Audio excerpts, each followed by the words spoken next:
ದೇವಸ್ಥಾನ ಈ ದೇವರು ಜಮದಗ್ನಿ, ನಿತ್ಯ ಗಣಪತಿ ಕುತ್ತ ಹನುಮಂತ, ಯಲ್ಲಮ್ಮನ ನೆನಪಿಗಾಗಿ 7 ಅಡಿಯ ಸರ್ಪ, ಮಡಿವಾಳ ಮಾಚಿ ತಂದೆ ಕಲಿದೇವರ ದೇವ ಎಂಬ ನಾಮಾಂಕಿತ. ಇದು ಮಾಡಲಪ್ಪ ಗೋಳುಗುಮಠ ಒಂದು ಸಲ ಆವಾಜ್ ಹಾಕಿದ್ರೆ 7 ಸಲ ಒದರ್ತದೆ. ಇದು 4 ಸಲ ಪ್ರತಿಧ್ವನಿಸ್ತದೆ. ಈ ಕಲ್ಮೇಶ್ವರ ದೇವಸ್ಥಾನವು ಕ್ರಿಸ್ತ ಪೂರ್ವದಿಂದ ಹುಟ್ಟಿದ್ದು. ಈ ಕಲ್ಮೇಶ್ವರ ದೇವಸ್ಥಾನದಲ್ಲಿ 5 ಬಾಗಿಲುಗಳಿದ್ದು, ಉತ್ತರಾಯಣ ಮತ್ತು ದಕ್ಷಿಣ ಆಗುವಾಗ ನೇರ ಸೂರ್ಯನ ಮೇಲೆ ಲಿಂಗದ ಮೇಲೆ ಸೂರ್ಯನ ಕಿರಣವು ಗೋಚರಿಸುತ್ತದೆ. ಇಂಥ ಅದ್ಭುತ ಲಿಂಗ ಮತ್ತು ಅದ್ಭುತ ಶೈಲಿಯ ಕಟ್ಟಡ ಈ ಕಲ್ಮೇಶ್ವರ ದೇವಸ್ಥಾನ. ಈ ಕಲ್ಮೇಶ್ವರದ ದೇವಸ್ಥಾನದ ಆವರಣದಲ್ಲಿ ನೀವು ಕೂಡಿ ಹೋಗೋಣ.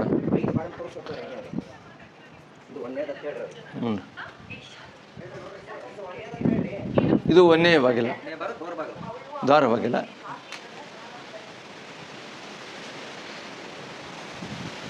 ಈ ದೇವಸ್ಥಾನವು ಧಾರ್ಮಿಕ ದತ್ತಿ ಇಲಾಖೆ ಮತ್ತು ಪುರಾತತ್ವದ ಒಳಗೆ ಸೇರ್ಪಡೆಯಾಗಿದೆ.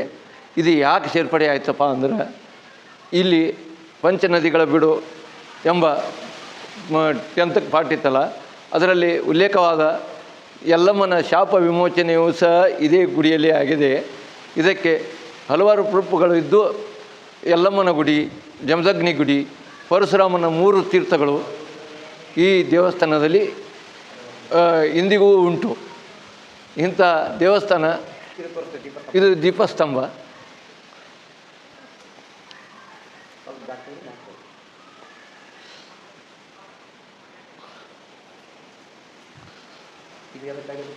ಇದೇನಿಲ್ಲ, ಬಂದು ದೀಪಸ್ತಂಭ ಯಾಕೆ ಮಾಡ್ತಿದ್ರು ಅಂದ್ರೆ, ಹಿಂದಿನ ಕಾಲದಲ್ಲಿ ಯಾವ ಗುಡಿಗೆ ದೇವಸ್ಥಾನದ ಭಕ್ತರು ಹೆಚ್ಚಿರ್ತಾರ ಅಲ್ಲಿ 3-4 ಮಾಡ್ತಿದ್ರು.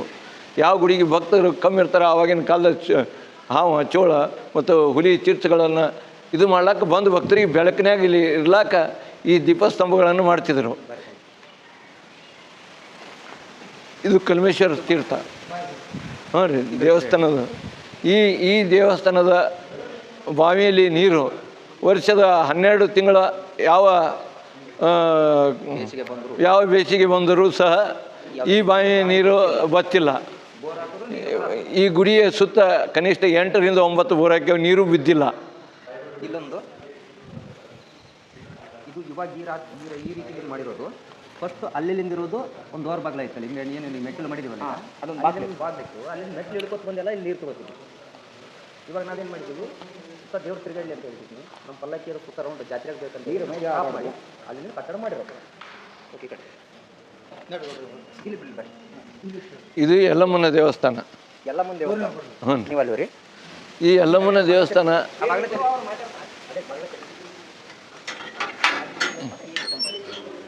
ಇದಕ್ಕೆ 2 ಲಾಂಛನಗಳಿವೆ. ಏನು ಶಾಪ ವಿಮೋಚನೆ ಆಗಿದ್ದು ಇದೇ ಗುಡಿಯಲ್ಲಿ.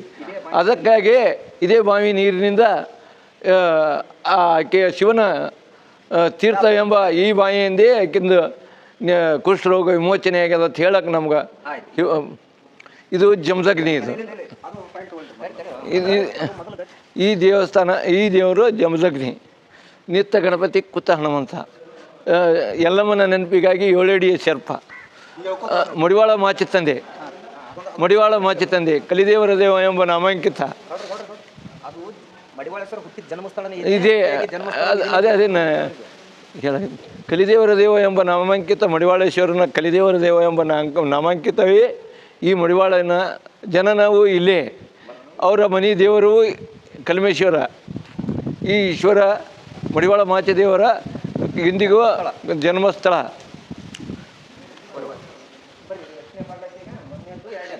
ಸಿಕ್ಕೊಂಬದ ಬರ್ರಿ, ಇದು 2ನೇ ಬಾಗಿಲು. ಹ್ಞೂ ರೀ.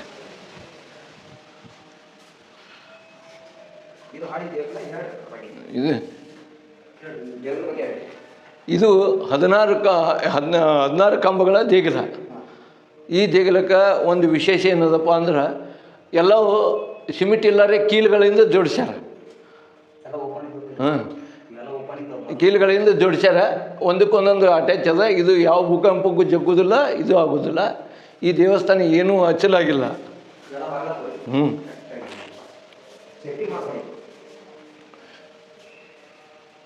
ಇದು ಮಡಿವಾಳ ಮಾಚಿತಂದೆಯವರ ಕಬ್ಬು ತಿನ್ನಿಸಿದ ಬಸವಣ್ಣ ಇದೆ.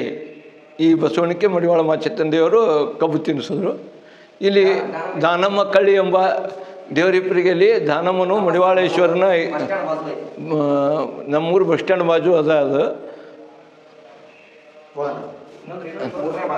ಇದು 3ನೇ ಬಾಗಿಲು.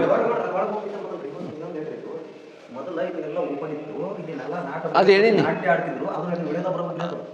ಇದು ಇಲ್ಲಿ ಇದು ನಾಟ್ಯಗಾರರು ಇಲ್ಲಿ ನಾಟ್ಯ ಮಾಡ್ತಿದ್ರು. ಮೊದಲು ಬಸವಣ್ಣ ಹೊರಗಿದ್ದಾನೆ. ಅದು ಬದಾಮಿ ಚಾಲುಕ್ಯ 4ನೇ ತೈಲಪ್ಪ ಕಟ್ಸಿದ್ದು. ಇದು ಇಲ್ಲಿದಿಂದ ಇಷ್ಟು. ಇದು ಹೊಸ ಕಟ್ಟಡ ಆಗಿದ್ರಿ. 4ನೇ ತೈಲಪ್ಪ ಇದು ಇಷ್ಟು ಮಾಡ್ಯಾನ. ಓಪನ್ ಇದ್ದು. ಇದು 3ನೇ ಬಾಗಿಲ.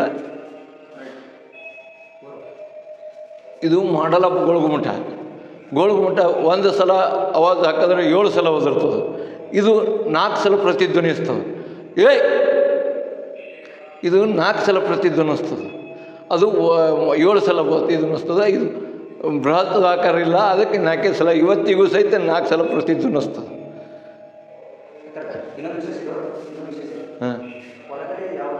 ಹಾಂ ಹೊರಗಡೆ ಯಾವುದೇ ಜಾತ್ರೆ ಕೇತ್ರಿ ಏನೇ ಆದರೂ ಇಲ್ಲಿ ಬೃಹತ್ ಪ್ರಮಾಣದ ರಾವುತರಾಯನ ದೇವಸ್ಥಾನದ ದೇವರ ಜಾತ್ರೆ ನಡೆದರೂ ಸಹ ಈತ ಶಾಂತಮೂರ್ತಿ ಶಿವ. ಈತನ ಅವನ ಅರ್ಭಟವು ಯಾವುದೇ ಡೊಳ್ಳು ನಗಾರಿ ನಾದ ಹಲಿಗೆಗಳ ನಾದವು ಇಲ್ಲಿಯವರೆಗೆ ಕೇಳಿಸುವುದಿಲ್ಲ. ಭಾಳ ಇಲ್ಲಿಂದ 100 ಮೀಟರ್ ಇದ್ದರೂ ಸಹ ಆ ಜಾತ್ರೆಯ ನಾದವು ಈ ಗರ್ಭಗುಡಿಯಲ್ಲಿ ಕೇಳಿಸುವುದಿಲ್ಲ. ಇದರದ ಒಂದು ಹೊಸ ವಿಶೇಷ ಇದು. ಇಲ್ಲಿಂದ 4ನೇ ಬಾಗಿಲು. ಇದು ರಾಜಾಶ್ರಯ. ಇದು ರಾಜರು ತಮ್ಮ ಇದಕ್ಕೆ ನಿಂದಿರೋದು. ಇಲ್ಲಿ ಸೈಟ ಅಲ್ಲಿ ಪೂಜಾ ಪುನಸ್ಕಾರ ಲಿಂಗಮ್ಮ ಇದು ಗರ್ಭ ದೇವಸ್ಥಾನ. ಲಿಂಗದ ಮಾರಿ ತೆಳಕದ ರೀ.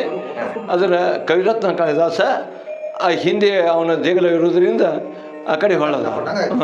12ನೇ ಶತಮಾನದ ತೈಲಪ್ಪ ಇದನ್ನು ರಚಿಸಿದ ಈ ಮಂಟಪ ಅನ್ನೋದಕ್ಕೆ ಇದೊಂದು ಅವನ ಶಾಸನ.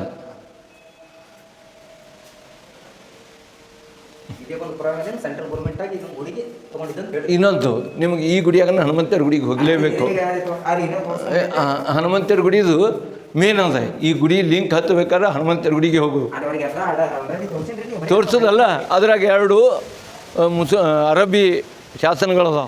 ಇವು ಅದಾವ ನೃತ್ಯ ಭಂಗಿವು ಸಣ್ಣ ಇವು ಇಂಥ ಹಲವಾರು ಇದು ಸಿಕ್ಕಿದ್ದು ನಾಗಪ್ಪಗಳು. ಇಲ್ಲಿ ಎಲ್ಲಮ್ಮ ಇರೋದರಿಂದ ನಾಗಪ್ಪಗಳು ಭಾಳ. ಮತ್ತು ಇನ್ನೊಂದು ಗುರುಚರಿತ್ರೆ 48ನೇ ಅಧ್ಯಾಯದಾಗ ನರಸಿಂಹ ಸರಸ್ವತಿಯವರು ಇಲ್ಲಿ ದೇವರಿಪ್ಪರಿಗೆ ಬಂದಾಗ ಅವ್ರಿಗೆ ನರೇಂದ್ರ ಸುರೇಂದ್ರ ಇಬ್ಬರು ಆಗಿ ಹೋಗ್ಯಾರ. ಆ ನರೇಂದ್ರ ಸುರೇಂದ್ರರು ಕಲ್ಮೇಶ್ವರನ ಮ್ಯಾಗ ದಿನ 2 ಹಾಡ ಬರೆದು ಆ ಹಾಡ ರಚಿಸಿ ಅದನ್ನು ಹಾಡಿ ಹೋಗ್ತಿದ್ರು ಅವರು ತಮ್ಮ ಮನೋರಂಜನೆಗೆ. ನರಸಿಂಹ ಸರಸ್ವತಿಯವರು ಗಣಗಾಪುರದಿಂದ ಬರೋ ಹೊತ್ನ್ಯಾಗ ಅವ್ರನ್ನ ಕರೆದ್ರು. ನಾವು ಶಿವನ ಬಿಟ್ಟು ಕಲ್ಮೇಶ್ವರನ ಬಿಟ್ಟು ಮತ್ತು ನಾವು ಬರೋದಿಲ್ಲ ಅಂದಾಗ ಒಮ್ಮೆ ಕಲ್ಮೇಶ್ವರ ಒಮ್ಮೆ ದತ್ತ ಕಾಣ್ಲಕತ್ತರು. ಅವತ್ತು ಹಿಡಿದು ನರೇಂದ್ರ ಮತ್ತು ಸುರೇಂದ್ರ ಇಬ್ಬರು ಆ ನರಸಿಂಹ ಸರಸ್ವತಿಯವರ ಅನ್ವಯ ಆಗಿ ಇವತ್ತಿಗೂ ನರಸಿಂಹವಾಡಿಯಲ್ಲಿ ಅವರಿಬ್ಬರು ಗದಿಗದಾವು. ಇಲ್ಲಿ ಅವರ ತಾಳ ತಂಬೂರಿ ಇರುವ ಒಂದು ಗುಹೆ ಅದ. ಹ್ಞೂ ರೀ, ಅದನ್ನು ಕೂಡ ತೋರಿಸ್ತೇವೆ ರೀ.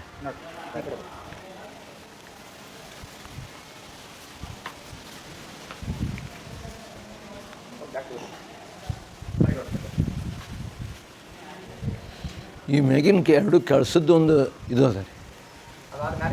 ಹಾಂ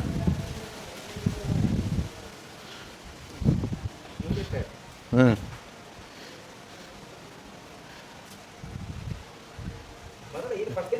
ಇದು ಹನುಮಾನ. ನಮ್ಮೂರ ಹನುಮಾನ ಮೂಲ ಹನುಮಾನ. ದೇವರಿಪ್ಪರಿಗೆ ಮೂಲ ಹನುಮಾನ ದೇವರ. ಈತನ ಹಿಂದೆ ಶಾಸನ ಅದ. ಇದು ಮೂಲ ಹನುಮಾನ ರೀ ನಮ್ಮೂರದು. ಇದ್ರ ಹಿಂದೆ ಲಿಪಿ ಅದ ರೀ. ಈ ಲಿಪಿ ಏನು ಸೂಚಿಸ್ತದಂದ್ರೆ ಈ ದೇವ್ರ ಹಿಪ್ಪರಿಗೆ ಒಳಗೆ ಎಷ್ಟು ಇಂಥ ಪೂಜಾರಿಗಳು ಹೊಲ 700 ಎಕರೆ ಇತ್ತತ್ತ. ಅದು ಮೊದಲ ಅದು ಸುತ್ತಹಳ್ಳಿ ಆದ ಒಂದು ಹರ್ನಾಳ ಮತ್ತು ಚಾಂದಕೋಟೆ ಒಟ್ಟು 400-700 ಎಕರೆ ಇತ್ತತ್ತು ಈ ಹನುಮಂತೇವ್ರದ್ದು. ಇದಕ್ಕೆ ಅವರು ಒಬ್ಳಿಗೆ ಕೊಟ್ಟಿದ್ರು ಅಂತ ರಾಜರು. ಈ ಹನುಮಂತೇವ್ರಿಗೆ ಯಾಕೆ ಕೊಟ್ಟರು ಅಲ್ಲಕ್ಕ ಆಗಲೇ ಹೇಳಿದ್ನಲ್ರಿ, ಮಾಡಲ್ ಆಫ್ ಗೊಳಗುಮಠ. ಏನಾಗ್ಯದ ಅಂದ್ರೆ ಈ ಮೂರ್ತಿ ಹಾಡ್ಲಕ್ಕೆ ಹೋಗಿ ಕಿಸಿಂದ ಆ ಗುಡಿ ಕೆಡ್ಸಲಕ್ಕೆ ಹೋಗಿ ಈ ಮೂರ್ತಿಯಿಂದ ಏನದ ಅನ್ನೋದು ಮುಕ್ಕಾಗ್ಯದ ಅಂತೇಳಿ ಎಬ್ಬುಸಿ ಅದನ್ನು ತಂದು ಹೊರಗೆ ಇಟ್ಟಿದ್ರು. ನಾವು ತಂದು ಇದು ಸುರಕ್ಷತೆ ಮಾಡೇವು. ಇನ್ನೊಂದು ಏನಿಲ್ಲ, ಇದಕ್ಕೆಲ್ಲ ಹೋಲ್ ಇದೆ. ಇದು ಯಾವುದೇ ಇದಕ್ಕೆ ಸಂಬಂಧ ಇಲ್ಲ. ಏನು ಇದದ 2 ಕೂರ್ಚಿ ಒಂದೇ ಮಾಡ್ಯಾರ. ಕ್ರ್ಯಾಕ್ ಆಗ್ಯದ ಅಂತೇಳಿ ಎಲ್ಲ ತಂದು ಮೂರ್ತಿ ತಂದಿಟ್ಟು 2 ಭಾಗ ಇರೋದಿಲ್ಲ. ಈ ಸೀಸರ್ ಡೆಕಾಂತ ಆಗಲ್ಲ, ಒಳಗೆ ಶೀಸ್ ಹಾಕಿ ಏನೂ ಭಿನ್ನ ಆಗಿಲ್ಲ. ಎರಡು ಒಂದೇ ರೀತಿ ಮೂರ್ತಿ ಮಾಡಿ ಅವಾಗ ಏನು ಮಾಡಿದ್ರು, ಈ ಮೂರ್ತಿ ಇಲ್ಲಿ ತಂದಿಟ್ಟಿದ್ರೆ ಆ ದೇವಸ್ಥಾನ ಹನುಮಾನ್ ದೇವಸ್ಥಾನ ಮಂದಿರ ಕಟ್ಟಿದ್ರು. ಕಟ್ಟಿ ಆಮೇಲೆ ಮೂರ್ತಿ ಸ್ಥಾಪನೆ ಮಾಡಬೇಕು ಅನ್ನೋಷ್ಟರಲ್ಲಿ ಸೆಂಟ್ರಲ್ ಗೌರ್ಮೆಂಟಲ್ಲಿ ದೇವಸ್ಥಾನ ಹೋಯ್ತು. ಅವಾಗ ಏನು ಹೇಳಿದ್ರು ಅವರು, ಸೆಂಟ್ರಲ್ ಗೌರ್ಮೆಂಟ್ದವರು, ಈ ಮೂರ್ತಿ ಯಾವುದೇ ಕಾರಣಕ್ಕೂ ಕೊಡ್ತಕ್ಕಂಥದ್ದಲ್ಲ. ಈ ಮೂರ್ತಿ ಇದನ್ನು ಏನು ಮಾಡ್ತಿದ್ರು ಅವರು, ಆ ಮೂರ್ತಿ ಕೆಳಗಡೆ ಎಲ್ಲ ಇದು ಮಾಡಿ ಮಣ್ಣಲ್ಲಿ ಮಣ್ಣು ಮಾಡಿ ಆಮೇಲೆ ಹೊಸ ಮೂರ್ತಿ ಸ್ಥಾಪನೆ ಮಾಡಿ ಅವನಿಗೆಲ್ಲ ಅಭಿಷೇಕ ಮಾಡಿ ಈ ಮೂರ್ತಿ ಇರೋದು ಶಕ್ತಿ ಎಲ್ಲ ಆ ಹೊಸ ಮೂರ್ತಿಗೆ ಬರ್ಬೇಕಂತ ಅವರೆಲ್ಲ ಮಾಡಿದ್ದು. ಆಮೇಲೆ ಸೆಂಟ್ರಲ್ ಗೌರ್ಮೆಂಟ್ ಇದು ಕೊಡಬಾರ್ದು ಅಂತ ಹೇಳ್ತೀನಿ. ನಮ್ಮ ದೇವಸ್ಥಾನದಲ್ಲಿ ಉಳ್ಕೊಂಡಿಟ್ಟ ಮೂರ್ತಿ ಇದು ತೊಳೆದ ತೀರ್ಥ ಪಲ್ಕಿಂದ ಇದು ಲಿಂಗ ಗರ್ಭ. ಇದು ಒಳಗಡೆ ಲಿಂಗ ಏನು ತೊಳಿತೇವಲ್ರಿ ನಾವೆಲ್ಲ ಏನದ ದೇವ್ರ ಮೇಲೆ ಹಾಕಿದ್ದೆಲ್ಲ ನೀರು ಇಲ್ಲಿ ಬರ್ತೈತಿ. ಇದು ಏನು ಅಂತಾರೆ, ಜನ ಬರ್ತಾರೆ, ಎಲ್ಲ ಜನ ಬರ್ತಾರೆ ಭಕ್ತರು. ಇದೇ ಪನ್ನೀರ್ ಅಂತ ತಲೆ ಮೇಲೆ ಹಾಕೊಂಡು ಬಾಯಲ್ಲಿ ಹಾಕೊಳ್ಳೋಂಥ ನೀರು, ಲಿಂಗದಲ್ಲಿ ಬರೋಂಥ ನೀರು. ಇದರಲ್ಲಿ ನೀರು ಹೋಗೋದು ಇಲ್ಲಿ ಸಪ್ರೇಟಾಗಿ ನಾವೇನು ಮಾಡಿದ್ದೀವಿ, ಇದನ್ನ ಅದೆಲ್ಲ ನೀರು ಎಲ್ಲಿ ಕಾಲು ತುಳುಕ ಆಗ್ಬಾರ್ದು ಅಂತೇಳಿ ಇಲ್ಲೆಲ್ಲ ಪೈಪ್ಲೈನ್ ಮಾಡಿ ಕೆಳಗಡೆ ಬಿಟ್ಟಿರೋ. ಕೆಳಗಡೆ ಒಂದು ಪೈಪ್ ಇದೆ, ಆ ಕೆಳಗಡೆ ನಾವು ಬಿಟ್ಟಿರೋದು. ಮೇಲ್ಗಡೆ ನೀರು ಬೇರೆ, ಮೇಲೆ ನೀರು ಹೋಗಿದ್ದು, ಮಳೆ ನೀರು ಕೆಳಗಡೆ ನೀರು ಬೇರೆ, ಕೆಳಗಡೆ ಹೋಗ್ತದೆ. ಯಾರು ನಮ್ಗೆ ಹೆಂಗೈತಿ ಈ ಲಿಂಗ ಈ ಕಡೆ ಮಾರಿ ಇದ್ದಿದ್ದು ಲಿಂಗ ಈ ಕಡೆ ನೀವು ಹೇಳ್ರಿ. ಇದು ಹೆಂಗಂದ್ರೆ ಇದು ಓಲ್ಡ್ ಲಿಂಗ ರೀ. ಅದು ಕಲ್ಮೇಶ್ವರ ಇದು ಈ ಕಡೆ ತಿರುವಿದಕ್ಕೆ ಇದನ್ನು ಹಿಂದೆ ತಂದು ಈ ಲಿಂಗ ಪ್ರತಿಷ್ಠಾಪನೆ ಮಾಡ್ಯಾರ. ಅದು ಆ ಕಡೆ ಪೂಜೆ ಮಾಡ್ಲಕತ್ತೀವಲ್ಲ, ಅದಕ್ಕೆ ಆ ಲಿಂಗದಿಂದ ಈ ತೆಳ್ಯಾಕ ಇದು ಲಿಂಗ ಇರಲಿ ಅಂತೇಳಿ ಇದೊಂದು ಕುರುವ ಹಿಂದಿನಿಂದರೂ ಇಟ್ಟಾರ, ನಾವು ಇಟ್ಕೊಂಡೇ ಹೊಂಟೀವಿ ಇದನ್ನು. ಇದು 2 ಕಳಸಿದ್ದಿದ್ದು ಜಗತ್ತಿನ ನಮ್ಮ ಕರ್ನಾಟಕದಾಗ 2 ನಮ್ಮ 3 ಒಂದೇ ಅದ ರೀ. ಯಾವ ಗುಡಿಗೆ 2 ಕಳಸಿಲ್ಲ. ಮಲ್ಲಯ್ಯನ ಗುಡಿಗೆ 2 ಕಳಸ, ಕಲ್ಮೇಶ್ವರ ಗುಡಿಗೆ 2 ಕಳಸ.